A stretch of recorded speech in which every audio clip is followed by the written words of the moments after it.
بسم الله والصلاة والسلام على رسول الله وعلى من تبع إلى يوم الدين.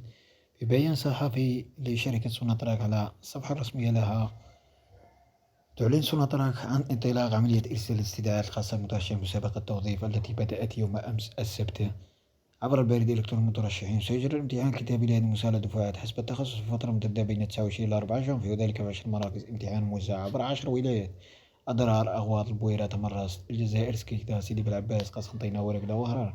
وتؤكد السوناتراك أن جميع المترشحين المسجلين عبر المنصة المخصصة سيحصلون على استدعاء، كما تجدد الالتزام بضمان شفافية العملية وسيرها وفق أعلى معايير النزاهة والمساواة بين المترشحين.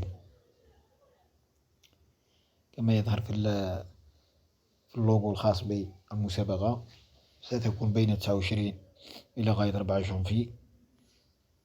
بالتوفيق للجميع، لا تنسوا الاشتراك في قناتنا ليصلكم